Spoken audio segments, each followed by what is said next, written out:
Halo, selamat malam, Sobat Prostem.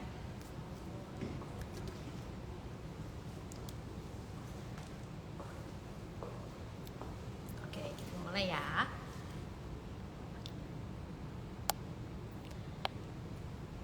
Halo, selamat malam, Sobat Prostem. Selamat datang di Edu Live kali ini yang ditemani oleh saya Nisa Zulfani sebagai host yang akan memandu acara live pada malam hari ini. Yang tentunya senang sekali bisa menyapa Sahabat Prostem. Dan sambil kita nunggu Sahabat Prostem yang lain untuk join, yuk kita ngobrol-ngobrol santai dulu mungkin ya.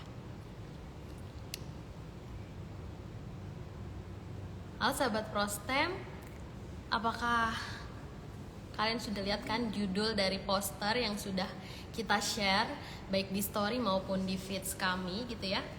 Kalian pasti setuju bahwa dunia otomotif ini selalu punya daya tarik tersendiri, baik dari desain mobil maupun motor yang keren, kemudian teknologi canggih yang terus berkembang sampai saat ini gitu, hingga kecepatan berkendara yang dapat memacu adrenalin dari pecinta otomotif itu sendiri. Nah, itulah yang membuat dunia otomotif ini tidak bosan-bosannya untuk diikuti itu trennya.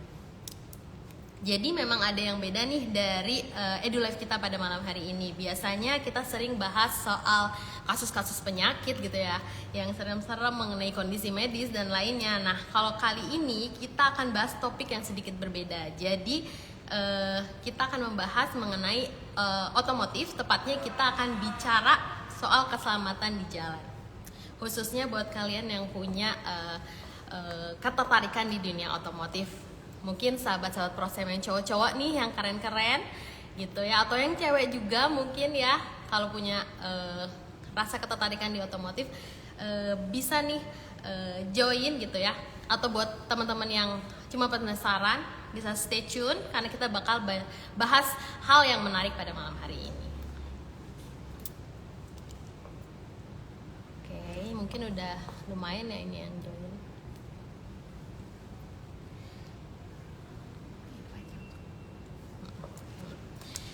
Sesuai dengan judul topik hari ini, sahabat Prostem, pernah nggak sih terpikir soal kecelakaan yang mungkin saja terjadi saat kita berada di sirkuit atau di jalanan seperti itu? Untuk hari ini kita akan membahas sebuah topik yang nggak cuma hype dan juga penting nih, yaitu tentang tren otomotif. Karena kecintaan kita terhadap otomotif, tentunya kita juga sering sekali dihadapkan dengan resiko di jalanan seperti itu. Nah, dalam sesi ini kita bahas kupas tuntas gitu ya soal langkah pertama penanganan medis yang tepat kalau sampai terjadi insiden di saat berkendara. Untuk itu saya nggak sendiri, malam ini kita punya dua narasumber kita yang keren-keren yang dapat berbagi perspektif mereka mengenai dunia otomotif dan keamanan saat berkendara. Narasumber pertama ini adalah seorang otomotif entusias yang paham betul soal dunia otomotif, mulai dari tren terbaru gitu ya, hingga fakta angka kecelakaan yang terjadi di kalangan pecinta otomotif. Setelah itu kita juga bakal ngobrol sama seorang dokter spesialis bedah syaraf yang sangat expert di bidangnya, dan juga beliau ini bertugas sebagai penanggung jawab di sirkuit Mandalika seperti itu, penanggung jawab medis ya teman-teman. Beliau akan menjelaskan juga nih langkah-langkah penanganan yang efektif dan tepat dalam situasi terjadinya insiden di jalanan seperti itu. Yuk langsung aja kita sambut narasumber pertama kita, yaitu Kak Den Dimas, pemilik akun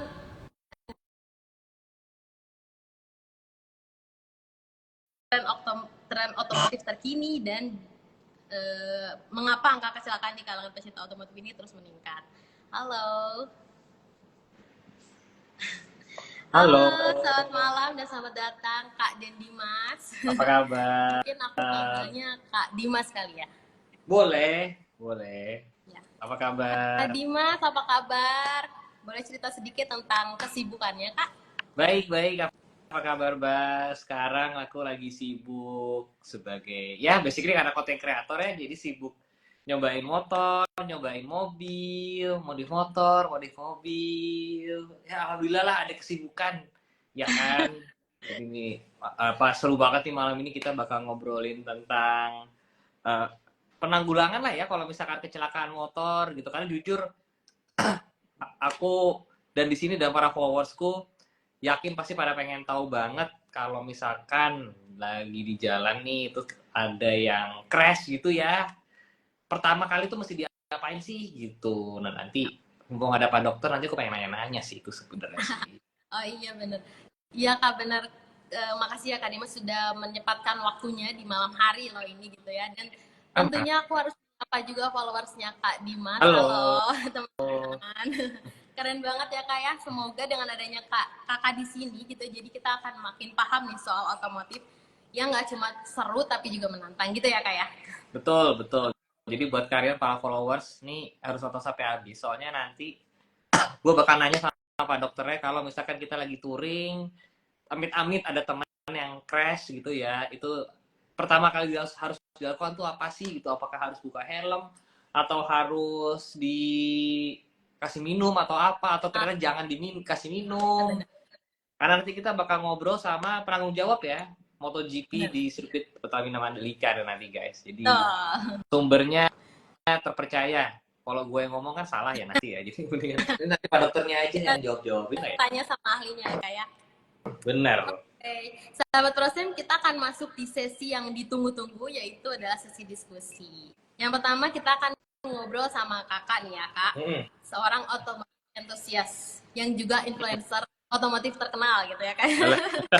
Jadi mungkin bisa share hobi otomotif apa yang lagi kakak geluti sekarang, dan tren terbaru apa sih di dunia otomotif saat ini gitu. Banyak banget sih justru kalau tren lah ya gitu. Kayak ini tadi aja kalau baca komen tuh ada yang nyebutnya Mio karena kemarin ada motor yang lagi rame banget sampai sekarang pun juga masih rame. Adalah motor Matic. Jadi kalau sekarang tuh di otomotif roda 2 nih kita lagi rame tentang motor Matic nih Mbak gitu. Motor Matic yang dulu lahirnya di era 2005, 2006 karena udah ya 20 tahun yang lalu lah ya gitu. Bener. Itu sekarang lagi rame lagi nih gitu. Anak muda yang sudah berkeluarga gitu kan tiba-tiba pada beli lagi motor-motor Matic zaman dulu. Kita lagi pada seru-seruan bareng ya kan. Terus apalagi ya yang lagi seru ya. Banyak sih Mas sejujurnya, tapi salah satu yang aku dan teman-teman followers nih lagi berkecimpung nih, kita lagi seru-seruan main Matic tua lah ya sebutannya, kali udah 20 tahun lah gitu. Mungkin dulu Mbaknya belajar naik motor apa Mbak dulu? Bisa naik motor nggak nih? Bisa dong, aku bisa naik motor, jagoan. Dulu pertama kali naik motor apa? Belajarnya. Naik apa dulu belajar? Mio. Naik Mio kan? Nah, warna apa tuh? Dulu inget nggak Mio-nya? Warna putih. Ingat nggak sih Mas? Tahun berapa? Nggak inget lagi. Nah itu Mio tuh apparently menjadi motor yang sekarang lagi naik daun lagi gitu ya, karena karena semua orang bisa relate ya kan. Semua orang banyak yang bilang kayak iya dulu aku belajar pertama kali naik Mio lah. Jadi kayak aku pengen lagi nostalgia kayak dulu kayak gimana sih gitu ya, termasuk banyak mungkin ya. Iya sih, kalau misalnya aku lihat lagi nih motor itu gitu ya, mungkin aku keinget dulu waktu belajar naik motor. Dulu udah pernah dijatuhin berarti motor ya? Alhamdulillah enggak ya. Alhamdulillah enggak ya. Oke, seru banget nih.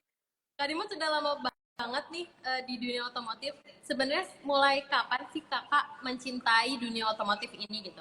Dan apa yang menurut Kak Dimas penting untuk dipelajari bagi seorang pecinta otomotif gitu? Mengingatkan nih, Kak Dimas kan sekarang udah jadi contoh nih gitu kan, udah secara influencer gitu ya, sudah bisa menginfluence followersnya gitu ya.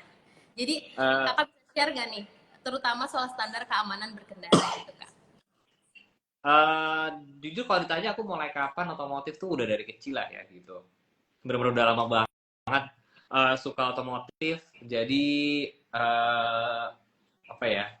Kayaknya aku nggak pernah deh nggak berkecimpung di dunia otomotif gitu ya. Walaupun pasti ketika kantoran pun hobinya juga emang otomotif gitu. Jadi emang otomotif tuh dari dulu sampai sekarang kayaknya emang selalu ada lah gitu, entah modif kecil-kecilan atau apa ya kan. Ini malah ada yang followersku yang marah katanya malah bahas motor disuruh bahas safety. Tenang tenang, habis ini bakal Ya, bentar lagi kita ya. bahas safety. Tenang, nanti kita bahas safety karena eh jadi emang kalau ditanya otomotif udah lama banget gitu ya. Kalau ditanya pernah crash apa enggak, pernah tapi alhamdulillahnya enggak parah gitu ya.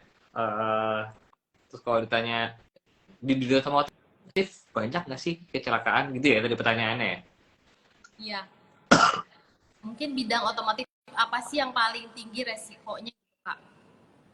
Sebenarnya sih kalau dibilang tinggi resikonya sih hampir dibilang bisa dibilang ya pasti udah dua resikonya tinggi lah ya gitu. Apalagi Hmm.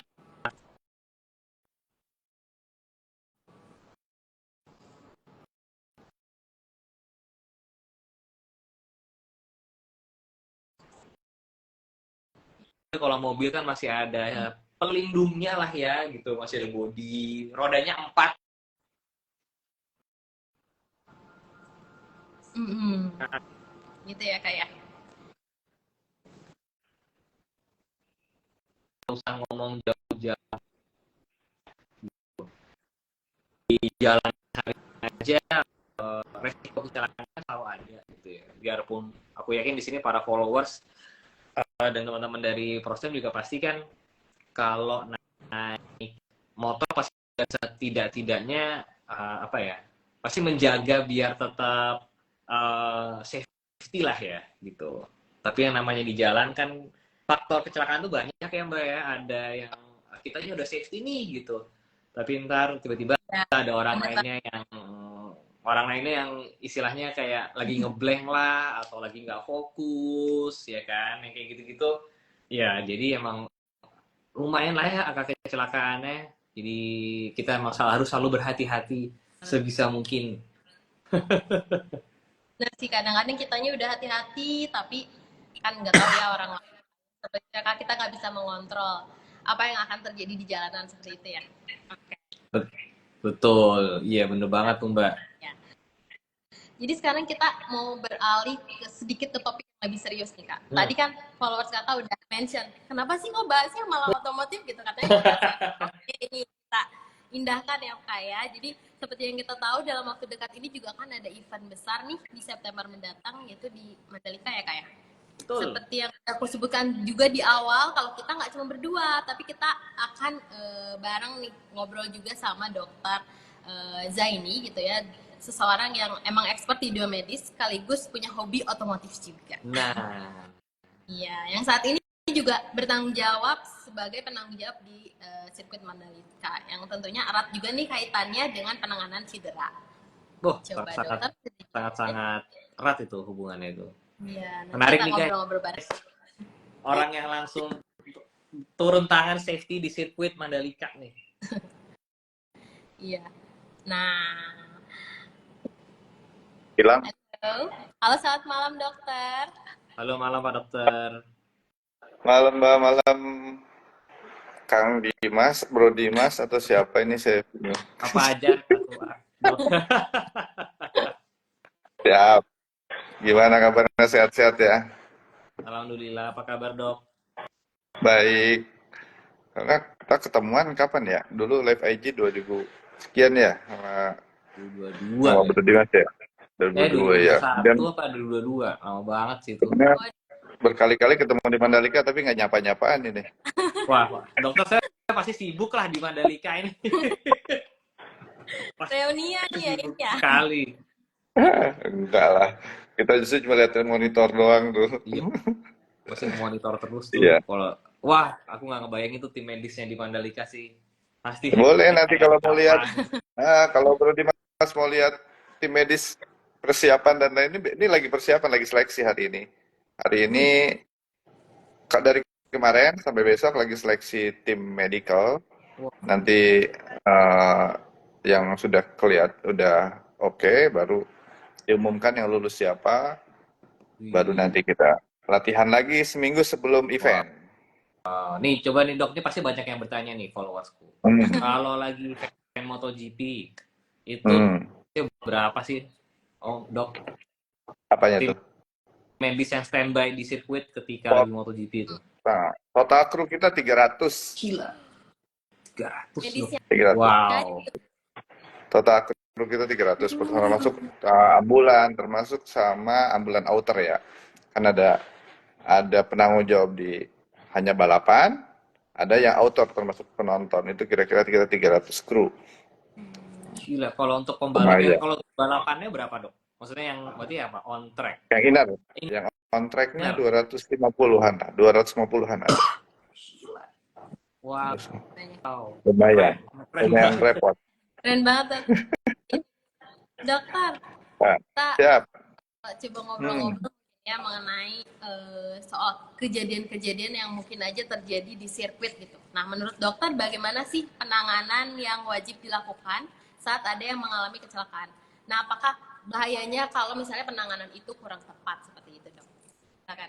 Ya, tuh. Jadi makanya sebenarnya berkaca diri saya juga mulai belajar real tentang keselamatan lalu lintas itu setelah ada event-event di Mandalika ya, karena standarnya di Mandalika dengan di jalan raya ya kejadiannya bersama ya, dan ini masih namanya kecelakaan mau di sirkuit mau dimanapun sama seperti itu. Jadi yang pertama ya tetap kita harus tenang. Kalau tidak bisa menolong jangan sok tahu menolong. Nah, Jadi ibaratnya kalau ketemu pasien yang jatuh di jalan, lebih baik kita mengamankan posisi pasien itu.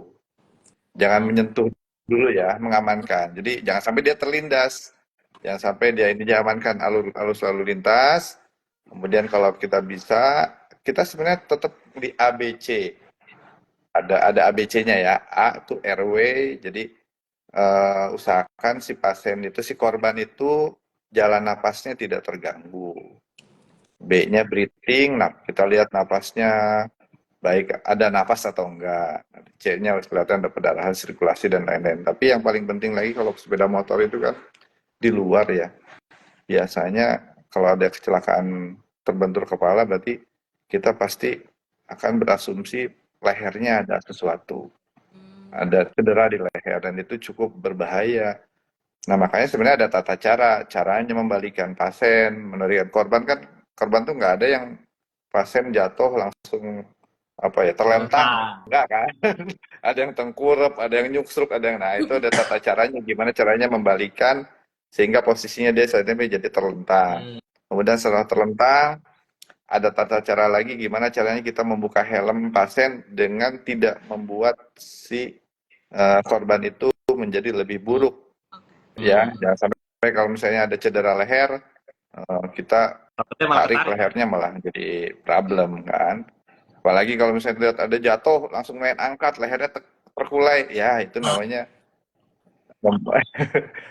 lebih membuat si pasien itu selesai di situ, karena leher itu lumayan kritikal ya, kalau bukan bercandaan ya. Jadi ada kayak ramalan lah dari kita zaman dulu saya sekolah di kedokteran itu, kalau patah leher tulang leher satu hari, dua hari, tiga hari, kalau tidak ditanganin secara baik itu. Jadi ngeri ya.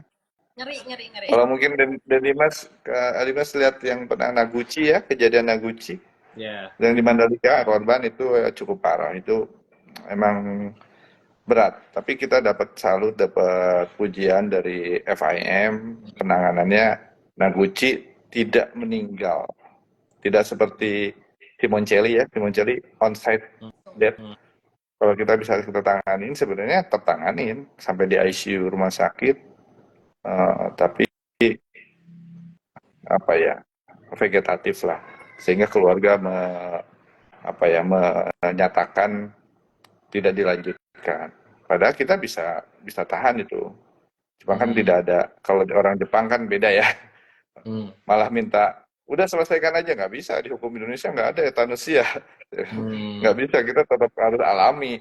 Makanya jadi terpending lama ya, bukan itu. Karena di Indonesia nggak bisa main copot-copot aja, hukumnya nggak ada. Kita hukumnya hanya positif, harus membuat si pasien itu hidup. Tidak boleh memutuskan hidup seorang pasien. Betul. Seperti itu. Waktu Marquez berarti dokter juga udah nanganin tuh. Ya, Jadi, nah kalau kecelakaan di jalan atau kecelakaan cedera kepala ya, cedera otak itu kan ada cedera otak primer dan sekunder. Yang kejadian pada Naguchi adalah primernya memang sudah berat. Pada saat di situ itu terjadi eh, cedera kepala yang cukup berat sekali dan kita tanganinya juga sulit ya. Pokoknya kita menyelamatkan jiwa dia dulu sampai di rumah sakit stabil dan lain-lain. Nah, kalau Marquez itu namanya kenanya di posisinya sebenarnya seolah-olah dia cedera sekunder. Ketika terjadi kecelakaan, dia kan naik ojek tuh, naik ojek lah saya bilangnya, naik motor. Itu bukan karena tim kita tidak bisa, tapi pembalap itu keras kepalanya minta ampun. Mungkin Denis Mas tahu ya, Iya, karena pembalap. dia itu nggak pernah mau beda dengan pemain sepak bola. Kalau pemain sepak bola itu malah senangnya pura-pura sakit. Kalau pembalap itu meskipun sakit dikuat-kuatin. Nggak mau dia kelihatan sakit. Kalau sakit bisa di out kan sama kita kan nggak boleh kan. Nah dia dengan sekuat tenaga duduk di apa ya di boncengan. Nah, kemudian pas sampai medical center kita outin kan, out nggak boleh. Marquez ada di pit stop, harus di medical center. Akhirnya nurut tuh tim itunya masuk ke medical center, dicek ternyata ya emang harus penanganan lebih lanjut. Nah kita evakuasi pakai helikopter. Jadi tapi ya Untuk helikopter ya. bandelnya Marquez gitu kan, tetap aja Ya pembalap. yang dulu ya, yang pertama Harus berjuang keras Iya. ketika pembalap. Betul, pembalap itu. Jadi Kalau ya untuk- memang ada Iya dok. gimana? Iya dok, mungkin kalau untuk akibat gitu ya dok ya, yang penyakit-penyakit yang diakibatkan itu mungkin kebanyakan dari benturan gitu ya dok ya. Namanya otak itu sebenarnya kan mengambang. Kalau kita tahu ya, kayak helm, seal kerasnya, kemudian seal empuknya, peredam itu kan, yang empuknya itu kan kenapa mahal? Karena itu yang paling utamanya ya. Mungkin ini Mas ya, kalau helm-helm yang mahal itu dia meredam semua getaran. Jadi kalau kita pakai helm yang biasa, kalau sudah duduk gitu, masuk tuh ke dalam, terasa. Tapi kalau yang mahal, duduk gitu tuh, di dalam nggak terasa apa-apa. Nggak terasa. Nah itu hantaran itu dihambat. Nah itu yang bikin mahal. Karena kenapa? Karena otak tuh sebenarnya melayang. Kayak kalau misalnya taruh mangkok, diisi air, dikasih tahu. Nah tahu itu kan melayang, tidak kemana. Ketika ada guncangan, coba guncangin si mangkok itu, kasih hentakan kan air tuh bergetar tuh. Nah itu kalau kencang maka si tahu itu bisa hancur. Iya. Karena ada rambatan gaya itu. Nah, gimana caranya si scalp itu, si tulang tengkorak itu tidak terkena gaya itu. Nah, helm itu seperti itu yang paling bagus. Nah, kalau mau lihat cek standarisasi helm kan, dilihat kan, dipasang sensor, kemudian dipukul. Itu rambatannya sampai apa enggak. Nah, untuk pengobatannya mungkin dok, yang paling banyak dilakukan untuk menangani kasus-kasus tersebut itu seperti apa ya dok untuk pengobatannya? Nah, ya itu dia, kalau namanya cedera otak itu kan nerve ya. Nerve itu sampai saat ini masih sulit regeneralisasi. Jadi kalau kayak otot cedera mengecil, nanti lama-lama dilatih gede lagi ya. Binaraga kan jadi gede lagi. Nah kalau otak enggak, kalau dia rusak sudah. Nggak bisa lagi merekondisi. Memang, nah sekarang Prostem mulai, teknologi kita ya, di dunia ini kita mulai mencoba dengan jalan terapi sel. Ya, jadi memang di laboratorium sudah terjadi, si sel yang stem cell itu membuat dia berdiferensiasi namanya, menirukan sel yang rusak sehingga bentuknya jadi sel yang rusak itu jadi ada sel baru. Di laboratorium, balik lagi ya, kita masih panjang nih perjuangan nih, tapi sudah ada hasilnya ke arah sana. Di laboratorium sudah menjadi sel-sel baru, sel-sel astrosit ya, kalau sel otak yang rusak itu. Nah, tadi kan ada sel otak yang rusak itu nanti si stem cell itu menirukan, akhirnya menjadi sel otak yang baru. Tapi kan 1 senti otak tuh jutaan sel ya, tentunya butuh waktu dan lain-lain. dan butuh terapi yang berkelanjutan. Dan itu yang masih kita kejar. Dan yang dikejar lagi kan itu ya, Mbak, mungkin di Sprosem tahu ya, membuat alamat si sel itu masuk ke otak itu juga masih PR buat kita karena dia bisa kemana-mana.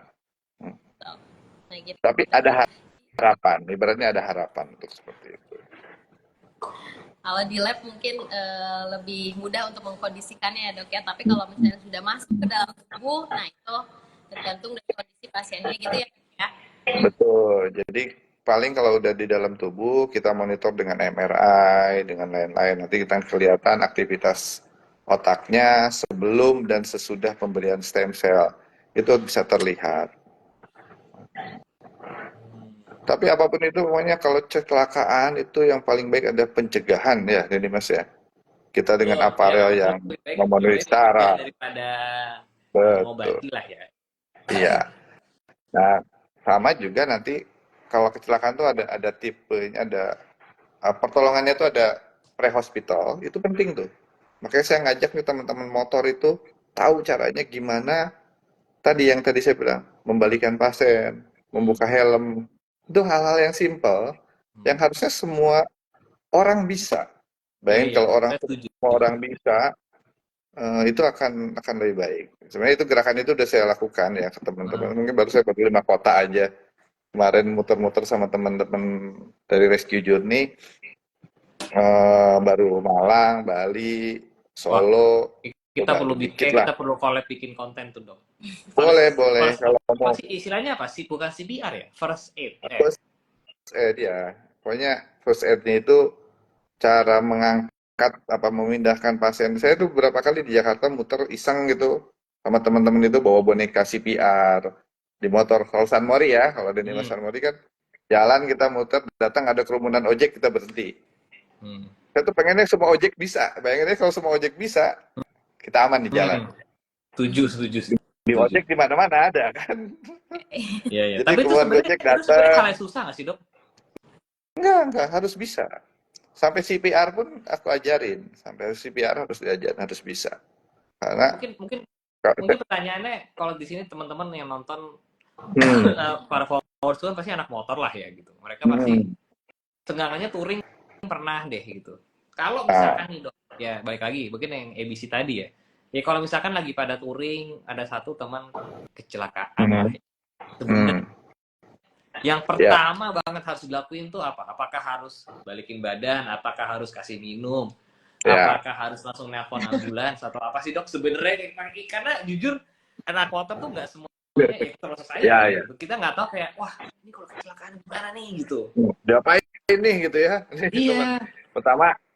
Pertama nih datang panggil biasanya dulu. Kalau dia nyaut orang lama sih biasanya langsung kasih teh hangat. Nah itu tuh katanya nggak boleh ya langsung kasih minum. Saya takut salah nih. Ya. Jadi kalau misalnya ketemu pasien korban jatuh tuh, tergeletak lah di jalan.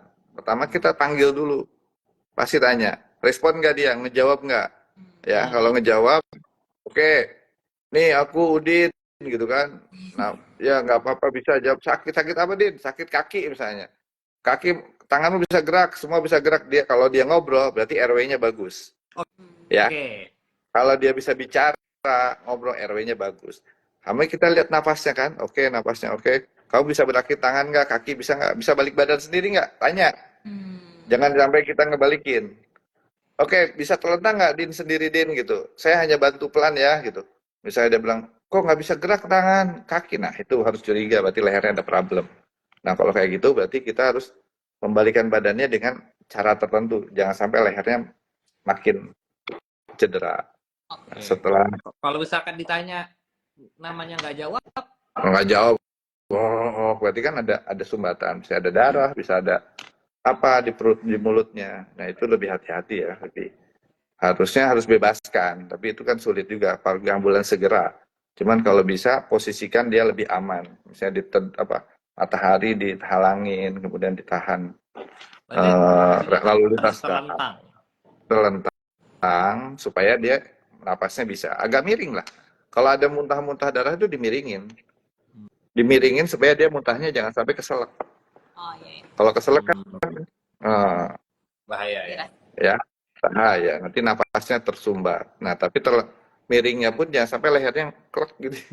Jadi dikasih supaya lurus ya.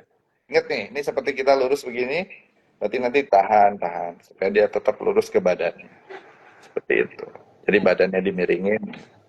Oke lah, nanti kalau mau kampanye ikutan belajar seperti itu, jadi Mas. Boleh, boleh, Kalau boleh, saya boleh. mah tinggal ini aja, tinggal jalanin aja. Jujur, ya jujur karena emang gua sih menurutku ya bener sih pencegahan yang paling bener gitu ya. Cuman ya balik lagi kita ngobrol ya kecelakaan di Betul, jalan kan who knows lah ya gitu kan. betul. Nah, Kami. kalau lebih banyak orang yang tahu, maka kita akan lebih aman. Mm-mm. Kalau kata teman-teman kan, ngapain lu capek-capek kampanye kemana-mana? Aku bilang kalau orang lain kecelakaan, aku bisa handle. Tapi kalau aku sendiri yang kecelakaan, siapa yang handle? Kalau saya tidak memberikan ke orang lain, itu yang paling yang harus di ini. Terus kalau kita jalan-jalan touring kemana-mana, masa sih kita nggak ngasih oleh-oleh buat warga sekitar, tahu caranya menolong gitu. Oke. Baik dokter dan Setuju Kak tuh. Dimas, sekarang kita mungkin masuk ke sesi Q&A ya. Di sini Oke. tim udah menyaring gitu ya, ada 3 pertanyaan. Mungkin kalau misalnya waktunya masih cukup, nanti bisa tambah lagi. Gitu. Nah ini ada pertanyaan pertama. Kita udah ada pertanyaan yang udah disaring sama tim. Ini nggak tahu nih pertanyaannya untuk siapa ya. Kenapa WRP sangat penting saat balapan Bang? Bang Dimas nggak tahu Bang Zaini ini. WRP kenapa penting saat balapan? Wah, ini sih oke, langsung dijawab nih. Mungkin dokter mau jawab dulu apa gimana? Boleh. Wearpack itu kan salah satu pelindung badan, pelindung pembalap ya. Di Wearpack itu malah yang sekarang modern ada airbag-nya. Jadi ketika dia terlepas dari sepeda motor, dia langsung nongol airbag-nya sehingga mengurangi resiko si pembalap itu cedera. Dari mulai pengamanan tulang belakang sampai pengamanan yang lain-lain seperti itu. Cuman memang kalau balap di Mandalika mungkin dan Dimas pernah ngerasain ya, mataharinya 7 di sana ya. Buset dah. Dengan Wearpack setebal itu. Kalau berhenti itu Rasa banget. panasnya minta ampun.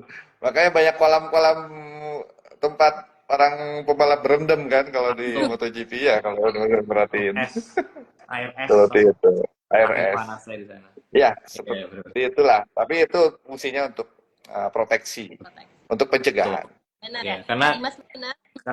Aku soalnya iya, nggak karena ngerti. emang kalau Wearpack tuh kan, apalagi kalau Wearpack buat anak motor lah ya gitu. Itu tuh terbuat dari bahan yang super tebel, super berat, panas ya kan. Karena emang bahannya ya salah satu bahan utamanya kulit yang tebel banget ya kan. Terus ada pelindung di pundak, punggung, lutut ya kan gitu. Jadi emang apalagi kalau di motor kan ada potensi keseret lah ya.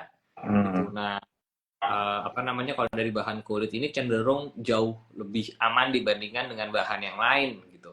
Nah mungkin ada juga yang pertanyaan kenapa sih kalau di sirkuit itu harus pakai Wearpack yang istilahnya one piece Mbak. Jadi one piece tuh dari atas sampai kaki itu nyambung tuh. Kan ada juga Wearpack yang two piece sebenarnya, jaket, celana gitu. Terus ntar di tengah disambung pakai resleting. Nah itu kalau standar balap sih setauku nggak boleh ya gitu karena memang ada potensi mungkin bisa robek kepisah lah ya. Jadi memang seaman-amannya ya pasti memang di one piece Wearpack itu gitu ya pasti fungsinya melindungi lah. Melindungi. Siap. Gitu ya teman-teman. Untuk proteksi gitu ya. Betul. Juga dokter. Ada pertanyaan kedua. Ini untuk dokter. Dokter, kalau pengobatan itu langsung digunakan saja untuk mengobati atau memperbaiki kerusakan yang tadi? Iya, jadi stem cell itu fungsinya ada berbagai hal. Yang ada namanya fungsi parokrin. Jadi parokrin itu membuat si area yang cedera itu lebih nyaman. Jadi misalnya seolah-olah kalau dikasih stem cell itu seperti dirawat di tenda, ini pindah ke ruangan yang AC. Si area cedera itu sehingga dia akan lebih nyaman dan dia penyembuhannya lebih cepat. Kedua, kalau memang dia stem cell-nya kita lakukan stem cell yang hidup ya, mesenchymal stem cell yang live, nah dia akan mencoba, dia akan hosting ke area-area yang rusak itu. Nah, pada saat hosting, nanti dia akan menirukan sel-sel yang rusak tadi. Nanti sel rusak itu mati, nah dia ditirukan oleh itu. Tapi tentunya jumlahnya juga kan masih sangat kecil ya dengan jumlah selnya itu ya, sehingga dia masih perlu progres yang berkelanjutan seperti itu. Tapi hal itu sudah di lab sudah terjadi, dan kalau di manusia kita sudah coba ya, udah beberapa kasus yang malah dipresentasikan di Inggris kemarin kan, dan cukup mengherankan, dari yang vegetatif bisa, yang pasiennya tidur selama 3 tahun bisa bangun lagi dan duduk di kursi roda, tapi ya masih butuh apa ya, penelitian lanjutan, dan itu pun masih dalam penelitiannya. Jadi semua stem cell di Indonesia masih, ini disclaimer saya, semua stem cell di Indonesia itu masih dalam tahap riset. Tapi risetnya dalam waktu riset yang berkelanjutannya positif ya. Jadi dan kita harus segera tetap semangat lah untuk melakukan riset-riset. Ya, baik. Itu ya dok ya, untuk mendukung bukti-buktinya gitu ya dok ya. Kalau misalnya bisa digunakan untuk terapi gitu, nantinya bisa Iya. jadi standar lah seperti itu. Nah ini ada pertanyaan lagi nih dari cewek nih, Kak Dimas. Kak Dimas selalu sehat bugar, apakah kakak pakai stem cell katanya? Saya batuk. Kalau ditanya sih emang jujur enggak, cuman aku kemarin pernah denger nih gosip, aku nggak tahu nih gosip atau beneran nih. Alasannya katanya alasan Tom Cruise itu selalu terlihat muda sampai sekarang tuh katanya terapi stem cell. Aku nggak tahu nih bener atau enggak nih. Katanya gara-gara terapi stem cell dia bisa terlihat tuanya ketahan banget gitu. Nggak tahu ini bener atau enggak sih dok? Enggak. Jujurnya. Gimana dok? Saya kebetulan bukan pasien saya, jadi saya nggak. Dan kalaupun pasien saya kan tetap saya jaga rahasia pasien ya, siapa-siapa yang jadi pasien saya. Terus itu itu apakah sesuatu yang possible atau gimana sih sebenarnya? Stem cell untuk jadi muda, ya Bukan possible. maksudnya ya, bukan jadi muda ya, menahan Awet. memperlambat penuaan. Iya, Anti-aging. kan tadi saya bilang, karena dia akan menirukan sel-sel yang rusak tadi. Tapi kan sebenarnya kalau dari agama saya tidak ada obat untuk sakit tua ya, tetap akan tua. Iya, betul. Iya, cuman kita menghambat aja, mungkin tetap akan jadi tua. Mungkin menghambat lah ya. Ya, jadi kalau aku ditanya, aku ya alhamdulillah sih belum butuh pakai stem cell lah ya. Alhamdulillahnya enggak. Alhamdulillah. Kita butuh stem cell gitu. Iya. Oke. Mungkin terakhir ya dok dan Kak Dimas. Ini ada pertanyaan untuk dokter. Dok, yang korban SCI, spinal cord injury, dan korban di MD itu bisa sadar lagi dari koma karena stem cell, dok? Emang iya katanya stem cell sehebat itu, katanya gitu dok. Boleh ini pertanyaan terakhir mungkin ya teman-teman. Gimana dok? Ya, memang beliau dapat pengobatan stem cell. Dapat pengobatan stem cell, kebetulan bukan saya yang pegang. Ya bisa menjadi salah satunya mungkin yang membantu recovery dari beliau itu. Ya. Tapi kan itu harus dibuktikan dengan data-data ya. Makanya berapa pasien saya, setiap ada pasien saya bilang datanya akan kita kumpulkan ya, mungkin teman-teman di Prostem juga ya. Datanya dari MRI dan lain-lain itu harus terdata, sehingga selain dia berobat, dia beramal sebenarnya kan, dengan mengumpulkan data-data itu. Seperti itu. Menyumbang evidence. Iya. Mungkin sebelum kita akhiri sesi tanya jawab ini, saya mau minta tips dan trik nih dari Kak Dimas dan Dr. ini, gimana tips berkendara yang aman bapak-bapak ini gitu ya. Mungkin dari Kak Dimas dulu. Tips berkendara yang aman. Yang aman. Kalau dari aku sih salah satu mungkin ya yang aku bisa share tuh adalah untuk bisa selalu fokus di jalan.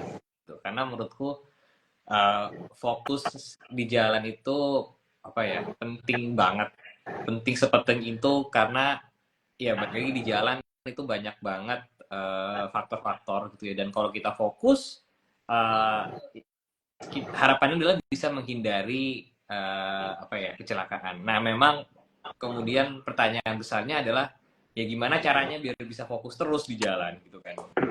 Mungkin kalau yang doyan touring gitu ya mungkin sejam, setiap sejam setengah istirahat gitu. Dan mungkin teman-teman yang suka touring juga, kita kalau makan tuh nggak pernah sampai kenyang, Mbak. Karena kalau kenyang ngantuk, ya kan. Nah kalau udah ngantuk, udah tuh fokusnya hilang, ya kan. Terus juga ya standar sih kalau emang butuh pegang HP gitu ya. Untuk pegang HP yang agak lama ya berhenti dulu gitu. Terus emang ya nggak usah terlalu kencang karena kita kalau misalkan naik motor tuh kalau terlalu kencang nanti kita jadi nggak bisa melihat lebih luas lagi lah gitu.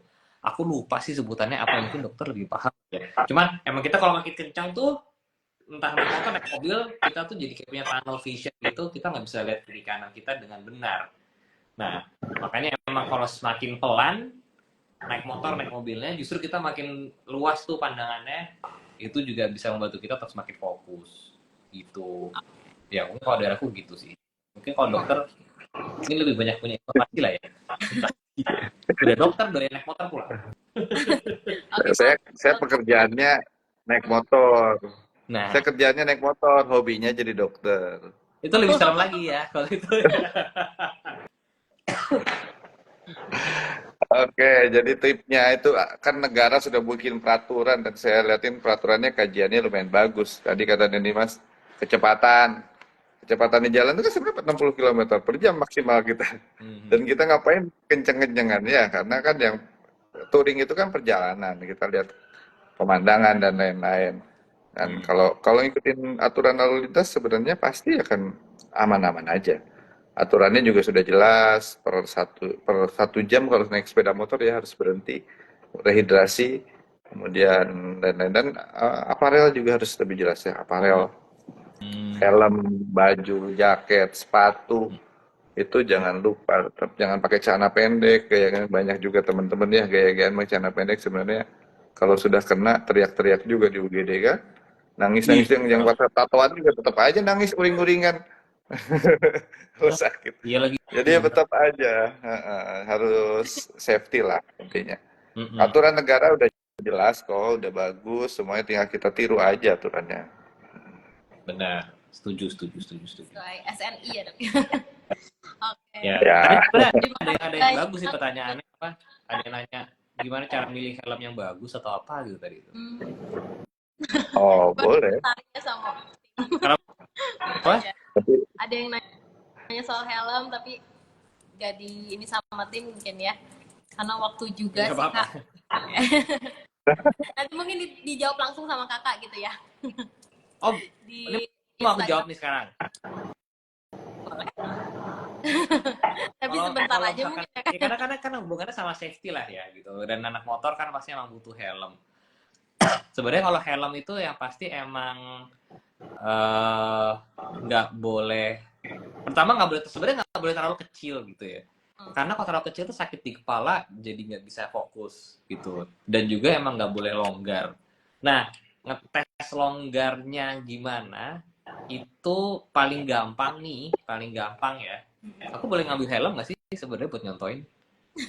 Boleh Sebentar aja, nggak nyampe 1 menit. Totalitas ya dok. Totalitas nih. Kalau helm sempit juga kayak pusing gitu ya dok ya? Ya pasti sakit lah. Makanya istirahat 1 jam kita buka helm, itulah akan membuat peredaran di kepala, darah di kepala lebih enak seperti itu. Nah, Gak dia sudah balik. Ini karena jujur ini pertanyaan mudah ya, pertanyaan semua orang nanya, cuman pada bingung. Jadi pertanyaannya adalah gimana nentuin helm itu pas ukurannya atau enggak di kepala kita.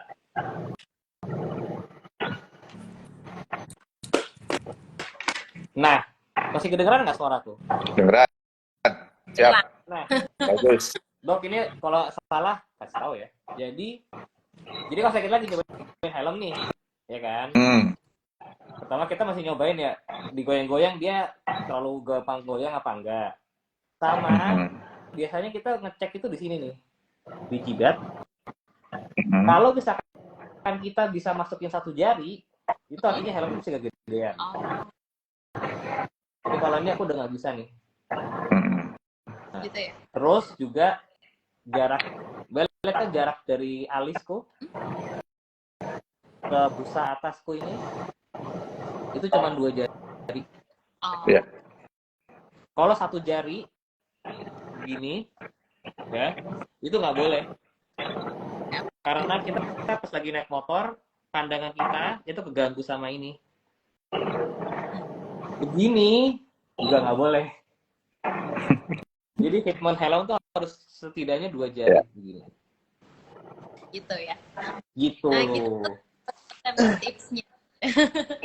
Oke, Ya. makasih banyak ini atas tips-tipsnya, sangat berguna memang ya. Ya, terus Hmm. jaga keselamatan gitu jadi prioritas bagi pecinta otomotif yang oke. Nah, mungkin ada Ya. take home message juga nih yang bisa kita kutip dari hasil live kita pada malam hari ini. Jadi bagian penting dari otomotif adalah mempelajari keamanan berkendara.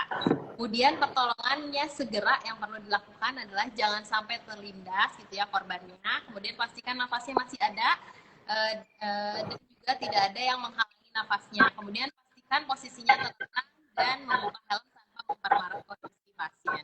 Pengobatan yang dilakukan itu utamanya dalam memperbaiki kerusakan, di mana saat ini pengobatan masih terus berfokus pada mengurangi keparahan, tapi ada juga sekarang yang namanya stem cell tadi ya dok ya, yang memiliki potensi untuk memperbaiki kembali kerusakan tersebut atau meregenerasi tadi.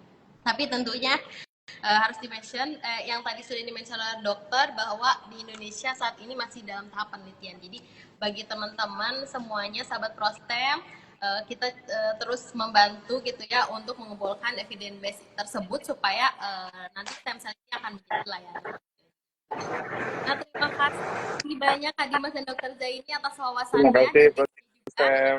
Terima ya, kasih, semoga ini Dimas. panduan Dok. buat Mbak. ya. Ayo kita belajar. Oke, Dok. Japri. Siap. Ya. Ya. Jadi untuk Kak Dimas dan juga Dokter Zaini, terima kasih banyak atas waktunya. Mangga kalau misalnya mau live dan melanjutkan aktivitasnya di malam hari atau mungkin mau istirahat gitu ya. Oke. Saya tutup live kita malam hari ini. Baik bagi sahabat Prostem, terima kasih juga atas antusiasnya. Stay safe, stay trendy, dan juga keep your drive smart gitu ya dok ya. Buat sahabat Prostem yang mungkin nggak sempat nonton sesi live ini, kalian bisa mengakses ulang di Instagram TV di @prodia_stemcell dan bisa juga melalui YouTube channel kita di Prodia Stem Cell. Dan jika ada yang ingin tahu lebih lanjut mengenai terapi stem cell, juga bisa menghubungi Prostem. Itu saja Edu Live kita pada malam hari. Terima kasih sudah bergabung. Sampai jumpa di sesi live berikutnya. Terima kasih. Terima kasih. Bye-bye. Bye. Ya. Selamat malam. Malam.